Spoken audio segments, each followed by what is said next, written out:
Hello dear students, welcome to constant classes. तो last lecture में हमने केमिकल काइनेटिक्स में रेट ऑफ रिएक्शन का एक्सप्रेशन देखा था और हमने रेट ऑफ रिएक्शन का जो एक्सप्रेशन लिखा था वहां पे हमने ये देखा था कि रेट ऑफ रिएक्शन जो है वो कोफिशिएंट पे डिपेंड करता है, लेकिन रेट ऑफ अपीयरेंस और रेट ऑफ डिसअपीयरेंस कोफिशिएंट पे डिपेंड नहीं करता। तो इसी के कॉन्सेप्ट पे आज हमने कुछ क्वेश्चन डिस्कस कर रहे हैं। तो सबसे पहला क्वेश्चन है, हमारे पास एक रिएक्शन दी है और ये जो रिएक्शन दी है इस रिएक्शन का rate of disappearance of H2 हमें गिवन है और हमसे पूछा है कि rate of disappearance of N2 निकालो, rate of appearance of NH3 निकालो और रेट ऑफ रिएक्शन भी बताओ। तो देखो, हमें इस रिएक्शन के अंदर रेट ऑफ डिसअपीयरेंस भी पूछी है और रेट ऑफ अपीयरेंस भी पूछी है। तो ऐसी कौन सी इक्वेशन है जो सारे रेट्स को कंबाइन कर दे? तो आंसर है रेट ऑफ रिएक्शन। तो क्यों ना हम सबसे पहले इस रिएक्शन के लिए रेट ऑफ रिएक्शन लिख दें। तो अगर हम इसके लिए रेट ऑफ रिएक्शन लिखें, हमारे पास रिएक्शन क्या है? रिएक्शन है हमारे पास N2 plus 3H2 gives 2NH3। ये हमारे पास एक रिएक्शन है। रिएक्शन क्या हमारे पास यही थी, ये हमारे पास एक रिएक्शन है। अब इस रिएक्शन का हम रेट ऑफ रिएक्शन लिख रहे हैं और हमें पता है रेट ऑफ रिएक्शन जो होती है वो कोफिशिएंट पे डिपेंड करती है और जो रिएक्टेंट होता है उसके लिए हम लिखते हैं माइनस साइन, क्योंकि वो डिसअपीयर होता है। और अगर हम माइनस साइन लगाएंगे तो हम रेट ऑफ डिसअपीयरेंस बोल रहे हैं किसकी? N2 की। dN2/dt कोफिशिएंट क्या है? 1 है, तो लिखने की जरूरत नहीं है। ये इक्वल होगा माइनस ऑफ, इसका कोफिशिएंट देखो 3 है तो डिवाइड कर देंगे कोफिशिएंट से, और साथ में क्या है? d of H2/dt। और ये किसके इक्वल होगा? तो देखो प्रोडक्ट है तो एपियर होगा, तो एपियर होता है तो हमेशा प्लस साइन होता है और प्लस है तो कोफिशिएंट से डिवाइड करो, कोफिशिएंट है 2, d of NH3/dt, d of NH3/dt। अब हमारे पास ये देखो रेट ऑफ रिएक्शन का एक्सप्रेशन आ चुका है। अब यहां से हमें जो पूछा है हम वो निकाल सकते हैं। देखो, अगर हमारे पास फर्स्ट ऑप्शन को देखोगे, फर्स्ट ऑप्शन में पूछा है rate of disappearance of N2, लेकिन हमें दे भी रखा है कुछ ना कुछ क्वेश्चन के अंदर दे रखा हमें rate of disappearance of H2 जो है 3 × 10⁻³ तो rate of disappearance of H2, तो देखो H2 डिसअपीयर हो रहा है, इसकी रेट ऑफ डिसअपीयरेंस दी है और रेट ऑफ डिसअपीयरेंस अगर हम लिखें तो वो बराबर होगी माइनस ऑफ dH2/dt और जिसका वैल्यू है 3 × 10⁻³ तो अगर मैं इस एक्सप्रेशन को देखूं, इस एक्सप्रेशन के अंदर इतना सा वैल्यू माइनस ऑफ dH2/dt इसका वैल्यू मुझे गिवन है, इसका वैल्यू मुझे गिवन है। क्या ये रेट ऑफ रिएक्शन के इक्वल है? आंसर है यस। अगर इक्वल है, दोनों को इक्वेट कर दो तो मैं यहां से कह सकता हूं कि रेट ऑफ रिएक्शन बराबर होगा माइनस ऑफ dH2/dt। तो इसकी जगह मैं ऐसा क्यों ना लिख दूं? dH2/dt की जगह मैं सीधा लिख दूं कि rate of disappearance of H2 divide किससे हो रहा है? स्टोइचियोमेट्रिक कोफिशिएंट जो कि है 3 और रेट ऑफ डिसअपीयरेंस हमें पता है कितनी है, वो है 3 × 10⁻³ डिवाइड कर दो 3 से, तो 3 से 3 गया, आंसर आया 10⁻³ और ये 10⁻³ आ गया हमारे पास रेट ऑफ रिएक्शन। ये आ गया हमारे पास रेट ऑफ रिएक्शन। अब हमें एक्सप्रेशन में देखो पूछा क्या है, पहला point rate of disappearance of N2। तो देखो कितना आसानी से अब आ जाएंगी चीजें। तो हमसे पूछा है rate of disappearance of N2, तो देखो रेट ऑफ रिएक्शन जो है ये बराबर है rate of disappearance of N2 के। क्या स्टोइचियोमेट्री कुछ है? तो स्टोइचियोमेट्री कुछ नहीं है, 1 है तो कुछ भी नहीं है। तो हमें पता है रेट ऑफ रिएक्शन कितनी है? 10⁻³ तो रेट ऑफ डिसअपीयरेंस भी कितना आ जाएगा N2 का? रेट ऑफ डिसअपीयरेंस भी N2 का आ जाएगा 10⁻³ अगला क्या था हमारे पास? अगला क्वेश्चन में क्या पूछा था? Rate of appearance of NH3। तो देखो rate of appearance of NH3 कैसे निकालें? तो रेट ऑफ रिएक्शन का एक्सप्रेशन है, तो रेट ऑफ रिएक्शन किसके बराबर हो जाएगा? 1/2 dNH3/dt। रेट ऑफ रिएक्शन किसके बराबर हो जाएगा? 1/2 dNH3/dt, dNH3/dt। अब देखो ये जो dNH3/dt है, ये जो dNH3/dt है ये तो रेट ऑफ अपीयरेंस है, ये है रेट ऑफ अपीयरेंस। इसको डिवाइड कर दे 2 से तो देखो रेट ऑफ रिएक्शन आ जाएगी। कुछ मैं ऐसे लिख सकता हूं कि रेट ऑफ रिएक्शन बराबर होगा rate of disappearance of NH3 rate of disappearance of NH3 divide by 2, और रेट ऑफ रिएक्शन का एक्सप्रेशन से हमने अभी आंसर निकाला था, अभी हमने रेट ऑफ रिएक्शन का आंसर निकाला था, कितना आया था 10 की पावर -3। तो यहां से भी देखो रेट ऑफ रिएक्शन कितना आया हमारे पास 10 की पावर -3। तो अगर रेट ऑफ रिएक्शन आया है 10 की पावर -3, तो रेट ऑफ रिएक्शन को लिखेंगे 10 की पावर -3 बराबर होगा rate of appearance of, sorry appearance है, rate of appearance of NH3 divide by 2। अब इस 2 को यहां ले जा सकते हैं, तो ये होगा 2 इंटू 10 की पावर -3, ये बराबर आया किसके, ये आ गया हमारे पास रेट ऑफ अपीयरेंस, वो भी किसकी, NH3 की। क्या हमारे पास तीनों सॉल्व हो चुके हैं?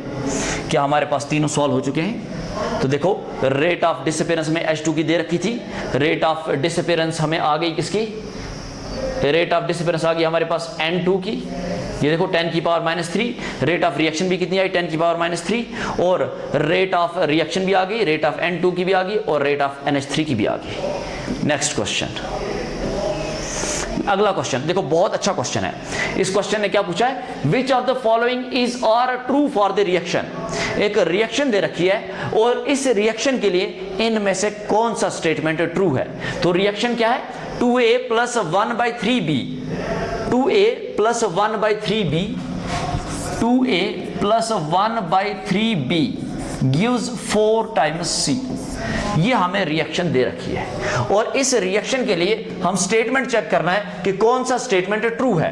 तो सबसे पहला स्टेटमेंट क्या कह रहा है कि जो rate of disappearance of A है वो ट्वाइस है rate of appearance of C।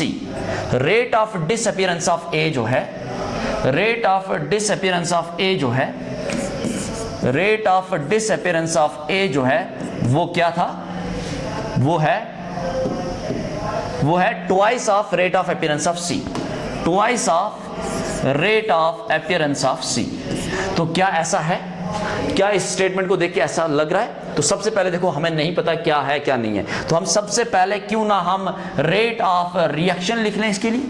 तो अगर हम रेट ऑफ रिएक्शन लिखें वो बराबर होगा, देखो रिएक्टेंट है तो रिएक्टेंट का हमेशा क्या होगा, डिसअपीयर होगा। तो हम लिख सकते हैं कि माइनस ऑफ dA/dt, लेकिन स्टोइचियोमेट्रिक कोएफिशिएंट से डिवाइड भी करना है तो ये 1/2 वो इक्वल होगा माइनस ऑफ स्टोइचियोमेट्रिक कोएफिशिएंट से डिवाइड करना है तो ये होगा 1/1/3 dB/dt। और C अपीयर हो रहा है और इसका स्टोइचियोमेट्रिक कोएफिशिएंट है 4, तो प्लस का 1/4 क्योंकि ये अपीयर हो रहा है, ये बराबर होगा dC/dt। ये आ गया हमारे पास रेट ऑफ रिएक्शन।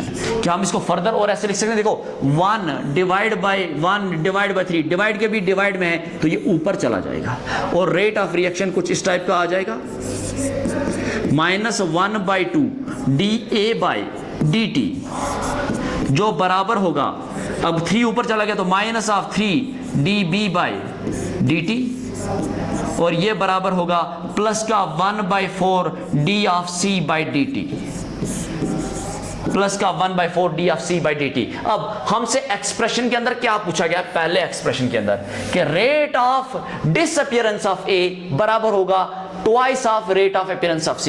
तो जिन दो के बीच पूछा है वही दो हमें यहां पे एक्सप्रेशन लिखने हैं। तो किन दो के बीच पूछा हुआ है, तो आंसर है A और C के बीच पूछा हुआ है। तो ये हो गया, देखो ये जो है ना इतना सा पोर्शन, ये है rate of disappearance of A। तो मैं कुछ ऐसे लिख सकता हूं कि rate of disappearance A divide by 2 ये बराबर होगा रेट ऑफ रिएक्शन के, करेक्ट। और ये बराबर होगा C के बीच कंपैरिजन पूछा तो देखो ये है rate of appearance of C, तो ये है rate of appearance of C, लेकिन डिवाइड किससे किया हमने, 4 से। तो क्या अब इन दोनों के बीच एक्सप्रेशन देखो, क्या rate of disappearance of A, rate of disappearance of A twice है rate of appearance of C के। तो देखो अगर मैं इस 2 को यहां भेज दूं तो rate of disappearance of A आ जाएगी, rate of disappearance of A ये बराबर होगा 2/4 times rate of appearance of C। अब इसको सॉल्व करो तो ये 2 से ये डिवाइड हो जाएगा 1/2, तो rate of appearance of A जो आ रहा है वो हाफ आ रहा है, half of rate of appearance of C। तो मतलब ये स्टेटमेंट जो है बिल्कुल गलत है, तो पहला स्टेटमेंट सही नहीं है, तो स्टेटमेंट 1 जो है ये रॉन्ग है। स्टेटमेंट 2 B और A के बीच पूछा है और पूछा क्या है कि rate of disappearance of B, rate of disappearance of B is 6 times rate of disappearance of A। Rate of disappearance of B rate of disappearance of B is 6 times rate of disappearance of A. यही पूछा है हमसे, यही पूछा हमसे, rate of disappearance of B is 6 times rate of disappearance of A. तो rate of reaction था हमारे पास रेट ऑफ रिएक्शन था, और रेट ऑफ रिएक्शन क्या था हमारे पास, रेट ऑफ रिएक्शन हमारे पास था, रेट ऑफ रिएक्शन हमारे पास था,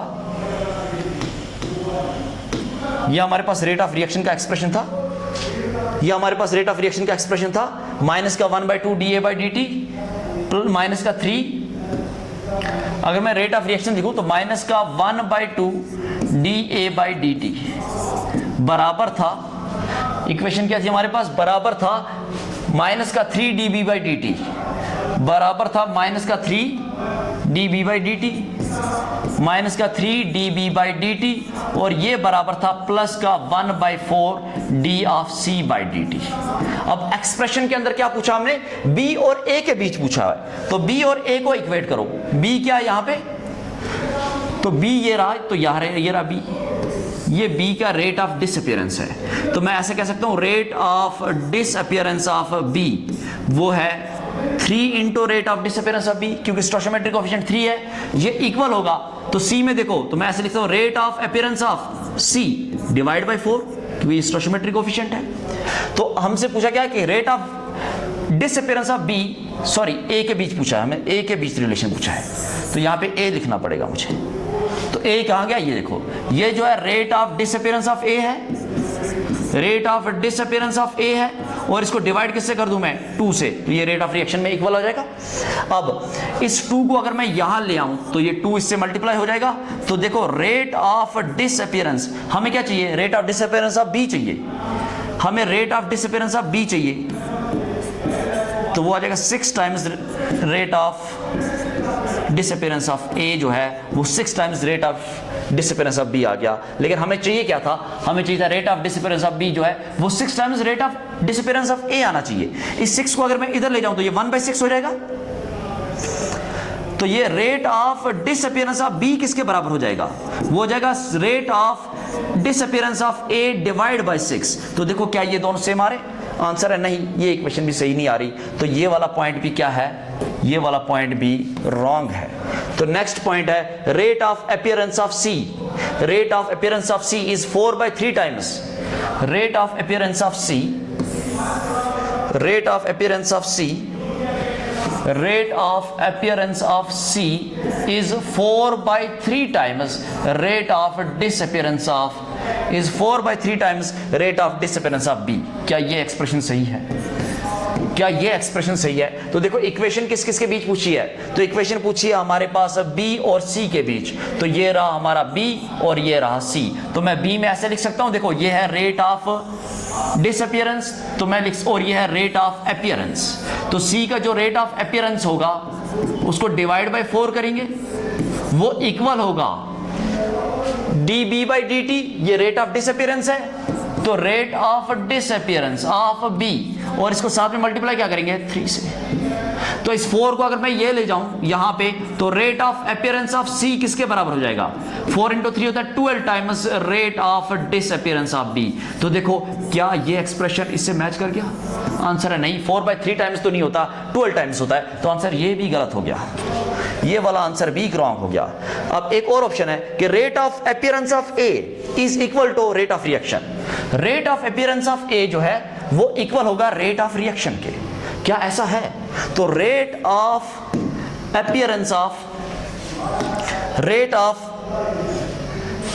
ऑफ डिसअपियरेंस होना चाहिए, यहां ये रेट ऑफ डिसअपियरेंस होना चाहिए, rate of disappearance of A is equal to rate of reaction. Check करते हैं, चेक करते हैं, rate of disappearance of A ये इक्वल होगा क्या रेट ऑफ रिएक्शन के? तो जरा rate of appearance of A देखो, ये देखो, क्या मैं इसको rate of appearance of A को डिवाइड बाय 2 लिख सकता हूं? Rate of disappearance of A को डिवाइड बाय 2 लिख दूं, ये किसके बराबर होगा, रेट ऑफ रिएक्शन के। तो अगर मैं 2 को यहां ले जाऊं, इस 2 को यहां ले आऊं, तो rate of disappearance of A जो है वे 2 टाइम्स हो जाएगा, वो होगा 2 टाइम्स रेट ऑफ रिएक्शन, तो वो रेट ऑफ रिएक्शन के इक्वल नहीं है, वो रेट ऑफ रिएक्शन के 2 टाइम्स है, तो आंसर है ये ऑप्शन भी गलत हो गया। तो फिर हमारे पास बचा क्या है, हमारे पास सिर्फ लास्ट ऑप्शन बचा है, और लास्ट ऑप्शन के लिए हम फिर से एक बार अपनी इक्वेशन लिखते हैं। इक्वेशन क्या बोल रही थी हमें, twice A plus 1/3b gives 4 times C, और इसके लिए एक बार रेट ऑफ रिएक्शन भी लिख लेते हैं जो बराबर होगी -1/2 dA/dt, और ये बराबर होगी 3 dB/dt, और ये बराबर थी प्लस का 1/4 dC/dt। ये था हमारे पास रेट ऑफ रिएक्शन का एक्सप्रेशन। अब हमारे पास इक्वेशन क्या बोल रही है कि rate of appearance of C is double of rate of disappearance of A। तो rate of appearance of C is double, हमारे पास इक्वेशन क्या बोल रही है कि rate of appearance of C is double of rate of disappearance of A।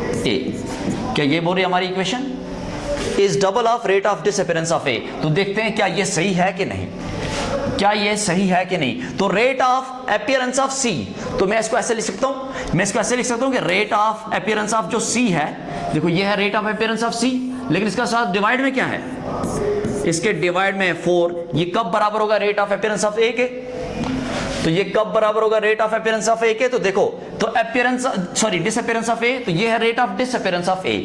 तो यहां पे मैं लिख सकता हूं rate of disappearance of A, लेकिन डिवाइड में क्या है 2, तो ये 4 को यहां ले जाओ, तो rate of appearance of C किसके बराबर हो जाएगा 4/2 into rate of disappearance of A, correct. और 4/2 कितना होता है, ये होगा 2।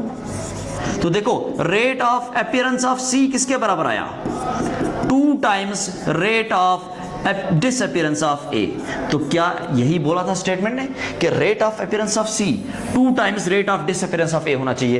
तो यस, बिल्कुल हमारा स्टेटमेंट एकदम करेक्ट है। तो इस क्वेश्चन के लिए कौन सा ऑप्शन सही होगा, कौन सा ऑप्शन सही होगा, तो ऑप्शन 4 जो होगा यहां पे बिल्कुल करेक्ट आंसर होगा।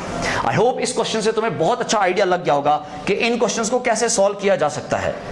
अब इसके बाद नेक्स्ट क्वेश्चन देखेंगे, इसके बाद हम नेक्स्ट क्वेश्चन देखेंगे। ये एक और अच्छा क्वेश्चन है। तो देखो ये क्वेश्चन क्या बोल रहा है, तुम्हारे पास रिएक्शन दी हुई है और रिएक्शन के साथ साथ फॉर्मेशन की रेट दी है SO3 की, और वो बोला है कि कितना है 100 ग्राम लीटर इनवर्स मिनट इनवर्स, और हमें फाइंड करना है डिसअपीयरेंस ऑफ O2। देखो फॉर्मेशन दिया है, डिसअपीयरेंस फाइंड करना है, तो ऐसा कौन सा एक्सप्रेशन है जो दोनों रेट को कंबाइन करे, तो आंसर है रेट ऑफ रिएक्शन लिख लो। तो रेट ऑफ रिएक्शन हम कैसे लिखते हैं, स्टोइचियोमेट्री को इग्नोर करके कि स्टोइचियोमेट्री को कंबाइन करके, तो आंसर है स्टोइचियोमेट्री को भी लिखते हैं, स्टोइचियोमेट्री को इग्नोर नहीं करना। तो डिसअपीयर हो रहा है SO2, तो माइनस साइन आएगा और स्टोइचियोमेट्री से डिवाइड होगा, और स्टोइचियोमेट्री है 2, तो -1/2 d ऑफ SO2/dt। ये बराबर होगा, देखो इसका स्टोइचियोमेट्री कुछ नहीं है तो सीधा हम लिख सकते हैं DO2/dt, और ये बराबर होगा किसके, रेट ऑफ अपीयरेंस के, तो अपीयरेंस के लिए प्लस लगता है, और कोफिशिएंट में 2 है तो प्लस का 1/2 d ऑफ SO3/dt। इतनी सी बात क्लियर है। अब देख लो हमसे पूछा क्या है और हमें फाइंड क्या करना है। तो हमें दे क्या रखा है, फॉर्मेशन ऑफ SO3। तो ये देखो SO3, ये देखो ये रेट ऑफ फॉर्मेशन है, तो रेट ऑफ फॉर्मेशन को रेट ऑफ रिएक्शन के इक्वल करते पहले। तो अगर मैं रेट ऑफ रिएक्शन को रेट ऑफ फॉर्मेशन के इक्वल करूं तो मैं ऐसे लिख सकता हूं कि rate of formation of SO3, लेकिन डिवाइड में क्या है, डिवाइड में 2 है।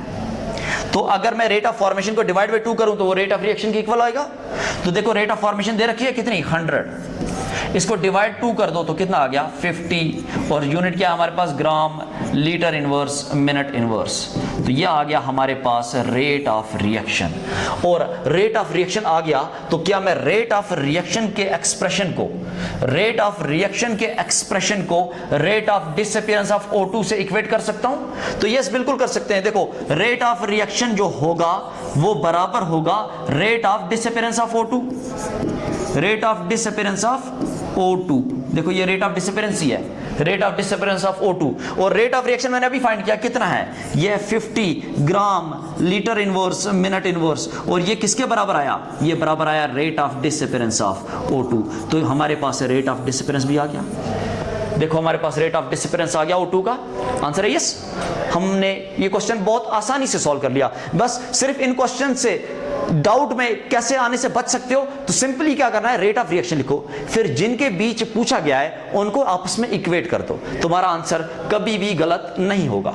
एक और क्वेश्चन है, देखो एक बिल्कुल अलग पैटर्न पे क्वेश्चन है और बहुत ही बढ़िया क्वेश्चन है, और इस टाइप के क्वेश्चन बहुत बार पूछे गए हैं। देखो क्वेश्चन क्या बोल रहा है, क्वेश्चन ने एक रिएक्शन दे रखी है और इस रिएक्शन के लिए देखो -dN2 बाई, ये देखो डिसअपीयरेंस दे रखा है, -dN2 बाई dt क्या है, ये रेट ऑफ डिसअपीयरेंस है, रेट ऑफ डिसअपीयरेंस, क्योंकि dN2 बाई dt तो यहां रिएक्टेंट है, तो इसका जो वैल्यू है वो दे रखा है KN2O5, K1N2O5, और देखो रेट ऑफ अपीयरेंस, ये देखो अपीयर हुआ है, इसका दे रखा है K2N2O5, और ये भी अपीयरेंस है, इसका दे रखा है K3N2O5, और हमसे इस क्वेश्चन में क्या पूछा है, रिलेशन बिटवीन, इस क्वेश्चन में पूछा है relation between K1, K2 and K3, इनके बीच रिलेशन फाइंड करना है। तो देखो इस क्वेश्चन के लिए भी तुम सबसे पहले क्या करो, रेट ऑफ रिएक्शन लिखो, क्योंकि हमें आता क्या सबसे पहले लिखना, रेट ऑफ रिएक्शन। तो हमारे पास रिएक्शन जो है, इसके लिए अगर मैं रेट ऑफ रिएक्शन लिखूं, इसके लिए अगर मैं रेट ऑफ रिएक्शन लिखूं, तो देखो इक्वेशन क्या थी, twice N2O5 gives, twice N2O5 gives 4 times NO2 plus O2, 4 times NO2 plus O2, ये हमारे पास इक्वेशन है। तो इसके लिए रेट ऑफ रिएक्शन लिख दे, तो रेट ऑफ रिएक्शन अगर मैं इसके लिए लिखूं, तो देखो ये डिसअपीयर हो रहा है, इसको मैं लिखूंगा -1/2 dN2O5 बाई dt, ये बराबर होगा प्लस का 1/4 dNO2 बाई dt, और ये बराबर होगा प्लस का dO2 बाई dt। क्या इसमें कोई दिक्कत, क्या रेट ऑफ रिएक्शन लिखने में कोई दिक्कत? ओके, अगर रेट ऑफ रिएक्शन हमने सही से लिख लिया है, उसके बाद देखो एक्सप्रेशन को देखना बहुत ध्यान से, -dN2O5 बाई dt की जगह क्या लिख सकता हूं मैं, K1N2O5, तो जहां पे -dN2O5 बाई dt है तो वहां पे लिख सकता हूं मैं K1N2O5। तो देखो ये जो है ना, ये पूरा एक्सप्रेशन देखो, ये पूरा एक्सप्रेशन देखो, ये पूरा एक्सप्रेशन, ये देखो ये -dN2O5 बाई dt, इसकी जगह क्या लिखूं, इसकी जगह मैं लिख सकता हूं K1N2O5, लेकिन डिवाइड में क्या है, आंसर है डिवाइड में 2 है, विच इज इक्वल टू, अब देखना एक्सप्रेशन पे अगेन आ जाओ, dNO2 बाई dt की जगह क्या लिख सकता हूं, K2N2O5।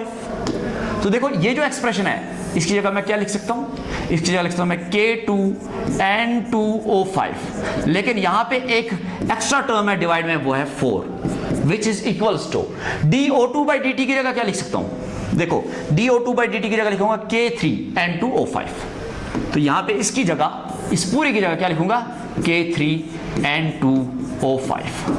तो देखो अब इस एक्सप्रेशन को देखो, फ्रैक्शन में है, थोड़ा अजीब सा लग रहा है, तो सबसे पहले फ्रैक्शन अवॉइड करना है, और जो कॉमन है वो सब में कैंसिल कर दो। तो देखो N2O5 N2O5 N2O5 खत्म कर दो, तो देखो हमारे पास इक्वेशन क्या आई, K1/2 बराबर होगा K2/4 बराबर होगा K3।